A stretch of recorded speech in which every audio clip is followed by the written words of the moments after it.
And welcome to another episode of Tidal Flooding Talk, brought to you by the New Jersey Coastal Coalition. I am here alongside the whole crew. We have Dan Skeldon, Palma Shiles. We are ripping through the month of March. Spring equinox almost on the way. You know, when I think of spring equinox, I also think of those spring tides. Sometimes those king tides that we get during the spring. And I'm also looking forward to getting a little more color in my life. You know, the sun's getting stronger. I can kind of shed the paleness. Right, Dan? We were trying to be nice and tan. How tan do you want to be this summer, Dan? I usually burn. I'm either white or red. Don't Okay. don't have that Italian tanning capability in me. Palma does, though. I do if I get out in the sun. I'm usually not out in the sun enough to get the tan, but Right. you know, maybe that'll be my goal this year to be out in the sun enough. You know what we got to do? We got to talk to Tom Quirk, our executive director, and he's got to fund a couple of vacations out in the sun for us. You know, a couple of tidal flooding talks on location, maybe on a beach somewhere, so we can get out of our office, whatever we are here. But yes, yeah, we'll work on. Yeah, we'll work on that. Speaking of the beach, let's talk about waves for today. Our topic today is going to be about rogue waves, and you know, when you think of rogue waves, you might be saying, Joe, that's a rogue topic. What do you mean? Well, there's actually some science to these rogue waves and how they impact, you know, us, how they impact, you know, whether it's vessels or even perhaps oil platforms in the North Sea, but also it impacts tidal flooding as well. And we want to welcome on Francesco Fedele. He's a associate professor at Georgia Tech in the School of Civil and Environmental Engineering. Francesco is also Italian too, so we have to start off with the question: How tan do you get, Francesco? Do you tan pretty good? Yes. Okay, great. Yeah, I'm from Calabria, so you know I grew up near the beach. That's right. So you know, I mean, I don't like mountains. I don't like the snow. So I'm a swimmer. So I've been swimming all my life. So ocean, especially ocean swimming. So welcome. Okay, perfect. Yeah. Excellent. You know, I'm more from the mountains in Italy, so we are a little bit on the paler side. But anyway, let's get to our topic here. We want to talk about your research. So, you know, we came across you, you know, across your research in I believe it's called The Conversation, where you had a story about your research here about rogue waves in the North Sea. The North Sea being around Scandinavia. So let's just start off, you know, can you define rogue waves for us? Yes. Before saying that, I just want to, I just finished teaching my art and AI course, and today was an art lab. And as you can see, I am at the Callenwood Fine Arts Center of Atlanta in one of the beautiful room in the mansion. So you know, we just finished the course, and so I didn't have the time to drive to my office. No problem. We appreciate you being here.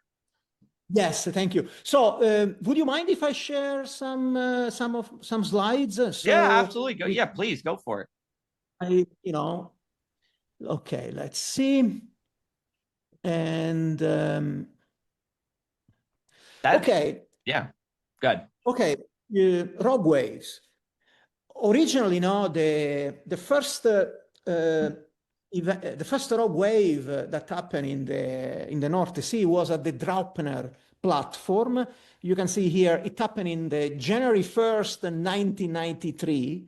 So they call it the New Year's wave, and you know it was a wave at least 23 meters of wave height, and that's about 80 feet tall, right? 80 feet tall. Yeah. Exactly. Mm-hmm. And that happened in the 1993. That was the first event, and you know, and it triggered the curiosity and the enthusiasm of many researchers until nowadays. But at that time, you know, they call it a freak wave. Okay, you know, it was a freak of nature. And then, you know, in 2007, at the nearby platform, the Ekofisk platform is still in the North Sea. There was another similar wave. They call it Andrea wave. And since then, you know, they replaced the freak wave with a rogue wave. So maybe, you know, it's less scary and threatening than a freak wave.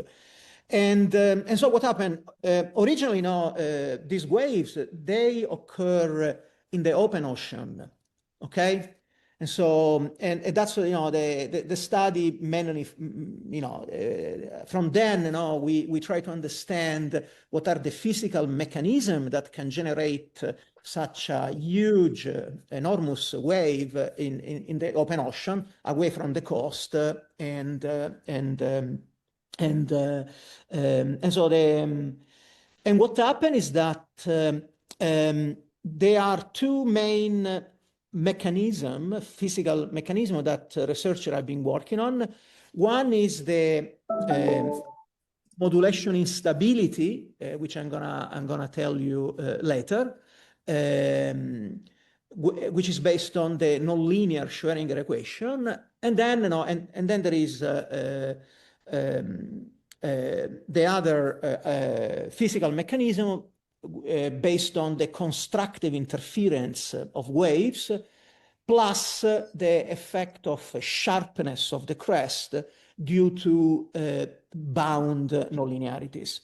So the constructive... And you know what? I'm just going to stop you real quick, Francesco, just so everybody's on the same page. What is constructive interference? Yes, constructive interference. So imagine that you have waves coming from all directions. Eventually, you know, there could be a situation in which all these waves, they will meet and overlap in phase at a given location, and then they can pile up and form a large wave.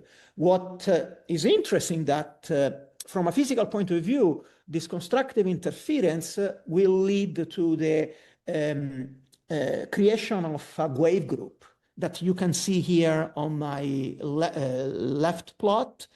So basically, you know, the result is going to be a wave group that is traveling in this direction and is going to focus, grow in amplitude, and then defocus. So actually, that's what create basically, you know, the underlying physics of constructive interference lead to the creation of this this wave group, which are, you know, are fundamental elements to understand wave propagation in the ocean. And there now, have been are they more likely to occur, say, during storms when the ocean is churned oh up? yeah, during storm, can they occur when there's absolutely, like, you know, calm weather? they can also occur when there is no wind, because, you know, it's basically, you know, the wave can be generated far away, another location, and then, you know, the wave will propagate to another calm area with no wind, and so you can also have this generation of extreme waves. But this is not enough to explain the Draupner and Rogue wave and the Andrea waves. We also have to account for the fact that, you know, if everyone experienced this at the beach. You know, when you look at the waves, you know, they have a very sharp crest and very shallow troughs. And this is due to the so-called bound nonlinearities. And the constructive interference, you know, with this wave group has been studied already with Adler, Lindegren, and Boccotti from a more physical point of view. And then basically, you know, this nonlinear this nonlinear effects due to bound harmonics, they are due to typhoon, and they're, you know, and it's still in the 80s. Yes. No. I was going to actually pause for our first break, but we want to come back on the other side. We'll continue this conversation. All right. We'll come back in just a minute here on Tidal Flooding Talk. Thanks to the New Jersey Coastal Coalition, your flood insurance bills are lower and your streets safer from the reality of flooding. Since beginning in 2013, we build more resilient shoreline communities. Our member towns develop and share in best practices that anticipate future concerns and create flooding solutions. From our town-specific free web app for flooding information to our weekly Tidal Flooding Talk show, we focus on flooding 24/7. Visit www.njcoastalcoalition.com for more. Hello and welcome back. You are watching Tidal Flooding Talk. We are brought to you by the New Jersey Coastal Coalition, and we would like to remind our viewers to protect your property from flood hazards. Don't let floodwaters damage your property, or worse, put you in danger. Just 2 feet of moving water can carry a car away. Stay aware of flood-prone streets and park on higher ground when heavy rain is in the forecast. And remember, driving through flooded roads is never worth the risk. Turn around, don't drown. Awesome. And we're back with Francesco here. He was, we had to cut him off for our break, but we're going to let him continue what he was talking about with constructive interference and what this means for these huge 80-foot rogue waves. So Francesco, back over to you. Thank you. Okay, so I want to show now a simple constructive interference of 2 wave groups that come from different directions. And you see that when they propagate, they meet and focus on a large wave and focus. And actually, this I've been studying the data measurements collected at the North Sea. Here you can see an event that we were able to stereo image at Ecofist. It happened on very recently, November 2023. So we were able to capture on camera a 14 meters wave, and as you, on the left, on the right hand side, you can see the reconstruction of this wave based on the constructive interference theory, which basically now give rise to the genetic code of a rogue wave. So the space-time structure of a rogue wave is basically this elemental wave group that we can think of to be like a genetic code. Here I can show you here. This is the good part. Yes, this is AI-generated video done by my student, Jason Lin. So these, you see, when you are in open ocean, waves, energy can spread in all directions, and so there is no energy can spread directionally, and so that's why. But is not the same as being in a wave propagating in a channel, which is basically the analog of people leaving a stadium along a huge channel. Because when you are along one unidirectional channel, the energy is confined between two walls, and so it cannot spread directionally. And there you can have more intense nonlinear effects, which are called the modulation instability of the nonlinear Schrödinger equation. Of course, this is the modulation instability is very effective in waves that are along a channel in which energy cannot spread directionally. Indeed, I've been studying modulation instability for a while. I also find formulas that researchers have been developed to prove rogue waves, and I correct them because they were wrong. And actually, I find out that rogue waves in the ocean, they have nothing to do with the large wave that occur in a channel. So modulation instability is not effective in the open ocean. And here you have more like a constructive interference. So let me ask you, or go ahead, Dan. I'm sorry. Go ahead. No, that's it. Quick question. Are these Yes. waves more of a threat in the open ocean, like to ships and out over the open waters, or can they ever be a concern and propagate towards the coast? Yes, that's a great question. Of course, in open ocean, so these rogue waves, they are a danger for offshore platform and ship navigation. Regarding near the coast, of course, the large waves can also occur near the ocean, near the coast. However, there is the effect of shallow water, the effect of the bathymetries, which basically intensify the sharpness of the waves, and so large waves will tend to break more easily. And then all this kinetic energy and momentum of the wave that breaks will be transferred to the water column. So you can have basically the classical wave setup with an increase of the water level, which then will add to the tides and to the surge induced by wind or low pressure conditions. So definitely, that's how I believe, the rogue waves, the large waves that occur near the coast will basically affect coastal flooding. Are we getting better at spotting these before they actually occur? Because if I were someone on one of those boats, that would be pretty terrifying. Yes.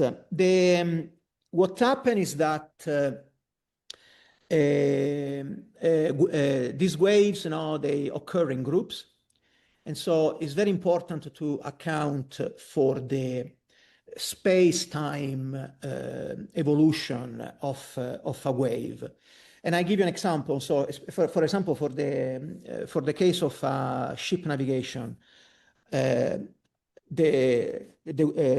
rogue wave encountered by a ship along its navigation path is much larger, than the rogue wave that you would observe if you wait at a fixed point in the ocean. And this is basically, I study this concept of space-time extremes in 2012. And I give you a simple analogy. Imagine, have you ever seen surfers waiting for the large wave to ride at a fixed... All the time. They always move around an area and always find the large wave. So that's basically the analogy. So we need actually now, with this space-time theory that I formulated using Adler theory of random fields, Adler and Taylor random field theory. You can predict basically what are the regions of the ocean that are prone to rogue wave behavior according to this in a space-time setting, and has been implemented in the wave watch model of NOAA. And it can provide a kind of forecast. If basically the wave spectra over a region, so you can come up with rogue wave indicators over that area. And so that is pretty also something that also to consider. Usually when we talk about a wave, we think about something a large wave that has been measured at a given point of the ocean. But we need to remember that in reality, the wave that we observe, the large wave that we observe at a point, is nothing else that the effect of a wave group propagating through space and time. And most of the time, if this is basically a fixed point in time. So you see that the large wave that you measure at this point is not even the largest one, because basically it is the effect of the tail of the wave group that is going through that point. Because basically the probability that a wave group will pass through a given point at the apex of its development, when the wave height is the maximum, is practically zero. And so waves over space, they are much larger than a wave that observed at a point. Got it. All right. Yeah, perfect. We got to take our final break. We're, so much good stuff about rogue waves, but we do have to take our final break. We'll be back in just a minute here on Tidal Flooding Talk. Thanks to the New Jersey Coastal Coalition, your flood insurance bills are lower and your streets safer from the reality of flooding. Since beginning in 2013, we build more resilient shoreline communities. Our member towns develop and share in best practices that anticipate future concerns and create flooding solutions. From our town-specific free web app for flooding information to our weekly Tidal Flooding Talk show, we focus on flooding 24/7. Visit www.njcoastalcoalition.com for more. Well, welcome back to this week's Tidal Flooding Talk. A rogue episode on rogue waves is what we're immersed in. I was just wondering, quick question here, because you kind of alluded to it earlier, like trying to predict these. Is there an area of the ocean, if you wanted to see one of these, what spot on the globe, what spot on the ocean are they most likely to occur? Is that known yet? Well, I mean, nowadays, thanks to satellite imagery, we can detect wave group patterns over an ocean of the area that has been, swapped by the satellites. However, still, it takes the data processing is very computationally demanding. And usually, a rogue wave, the occurrence of a rogue wave, the time scale is of the order of a wave period. So we're talking about 20, 30 seconds of a rogue event. So, I mean, we could, of course, there have been models.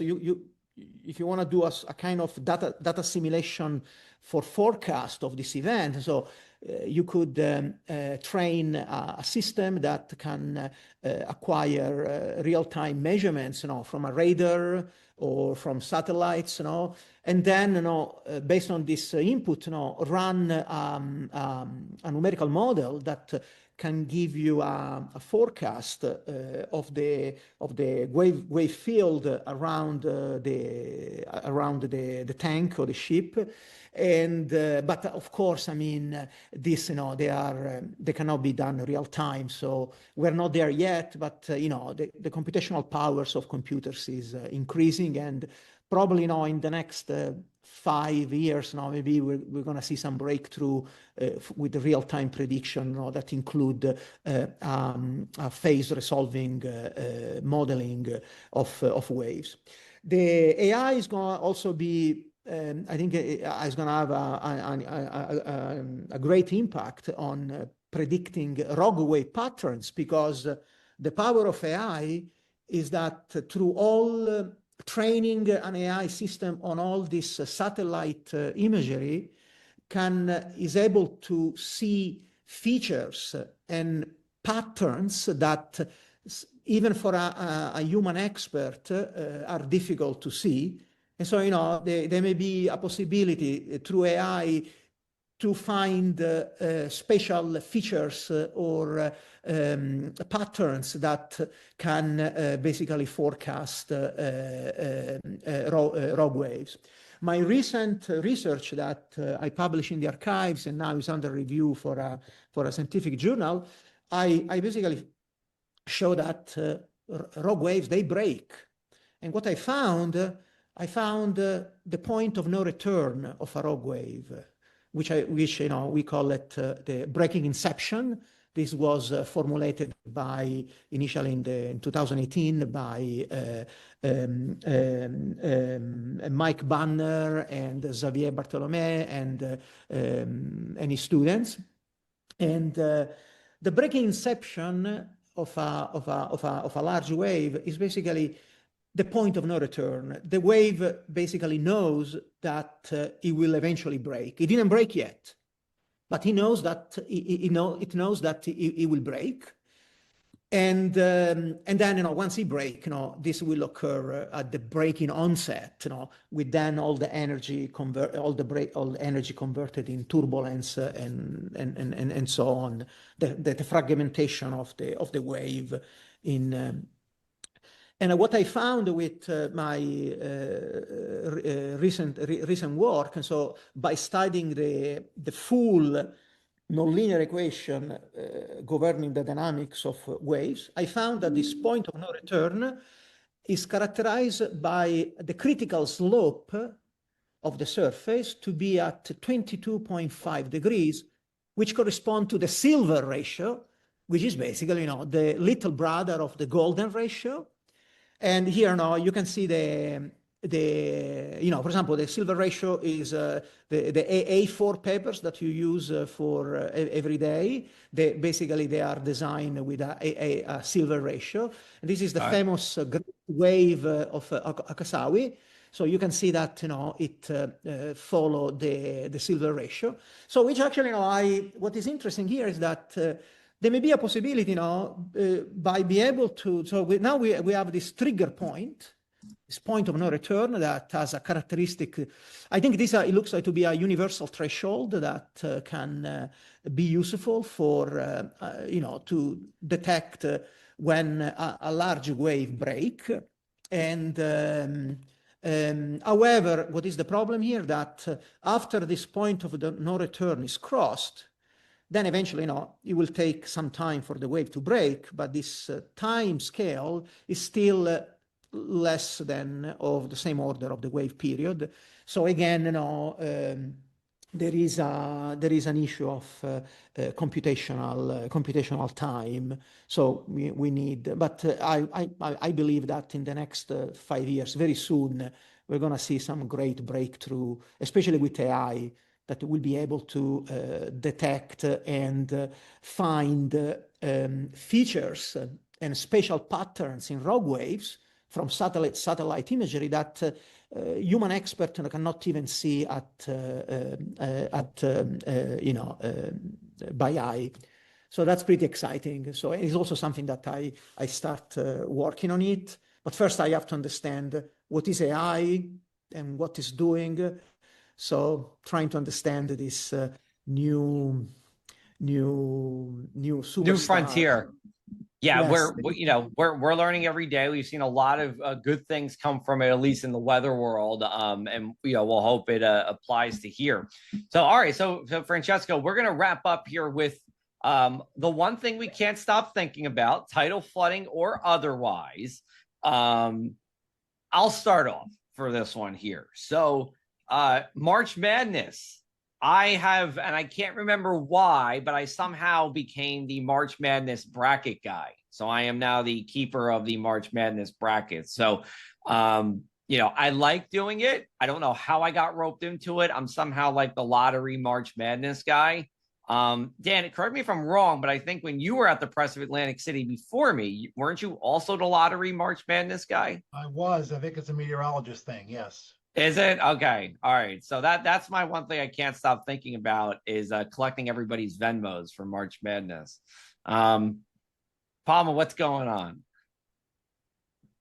Not much. I mean, I guess I can't really talk much about basketball. I always say that. We got about a month left of regular season hockey. There you go. Which means winter is coming to an end. Right? Mm-hmm. And soon I'll be watching the surfers trying to catch some waves, right? Before we know it, it'll be summertime. Yeah, well, Ben Gravy in our past two nor'easters, he was out there surfing. I don't know what kind of wetsuit he was wearing, but it's too thick for my blood, whatever that is. Yeah, my husband was out there after this last crazy storm with the snow and everything. And what? How thick of a wetsuit did he have? I don't know, 5 mil. 5 millimeters. No, it could have been 5 millimeters. Is pretty thick. That's my best guess. That sounds like a good guess. That might be as like diving. I don't know. I can't keep up. There's too many wetsuits in my house. So. Dan, is the March Madness there? Are we? Did I answer your one thing here, or did you have something else on your mind? No, you didn't take mine. I'm going to, as the only non-Italian here today, wish all of you a happy St. Joseph's Day. Look at that. And it is my favorite day of the year because I dated an Italian girl in high school, and her family only on March 19th made homemade Zeppelis, the only day you can have them. And I still carry that tradition. I make Zeppelis on St. Joseph's Day. So happy St. Joseph's Day. Wow. Grazie, Dan. And Amanda doesn't mind that whole carry on. She does not, because they're so good that she loves them. So you're making it's homemade Skeldon St. Joseph's pastries? Yeah, they're not as good as like I used to live in Providence, Rhode Island, and go up on Federal Hill, like where the Italians make them like fresh. I can't compete with that, but I give it a try every year. Okay. As this airs on St. Patrick's Day, I think. But That's right. Yeah, Correct. this is airing on St. Patrick's Day. Francesco, in Italy, what was your favorite Zeppole de San Giuseppe? Yeah, I'm not a big fan of Zeppelin, so Oh, okay. All right. Fair enough. Fair enough. I mean, I love ricotta. That's Oh, what I okay. mean. See, I don't. I do. Go ahead. So you're a cannoli fan or cannolo? Yeah, I would say yes, cannolo, yes. Okay. How will you be celebrating? Will you be celebrating St. Joseph's Day in any way? Now that I am here, not really. So Okay. when no. When you were younger. Awesome. All right. Well, hey, Francesco, we really appreciate you coming on here and chat with us about Rogue Waves. Where can people find out more about you and the research that you're doing? Say it again. Oh, I was just can you let our audience know where they can find out more about you and the research that you are doing? Oh, well, I mean, I have, you can just Google my YouTube, just Google me or send me an email. My email is fedele@gatech.edu. And I have a YouTube channel, and that's where you will find all my research and my art. So, that's I teach art also. I already tell you. Yeah. So excellent. Thanks for having me here. Yes, I am here in the Collingwood Fine Arts Center. So it's a beautiful mansion. So I'm very exciting. So the students love it today. So it's it looks nice. Tomorrow we have my lecture. So we will have the regular lecture. So I have to teach the Hopfield network tomorrow. So we need to understand how we remember images, how we are able to, how the brain is able to remember and store images. And so, Hopfield was one of the Nobel Prize in Physics in 2024, together with him. So they are considered basically the grandfather of AI. So actually, it's very important to try to understand this, historical models that are the foundation of the modern ChatGPT transformers and more AI stuff. So anyway. Okay, great. Thanks so much. We appreciate you coming on. This is going to wrap up this edition of TIDAL Flooding Talk. New episodes come out every Tuesday night. We will chat with you next Tuesday. Happy St. Joseph's Day to everybody. Thank you, Dan, for the reminder. We'll talk with you soon.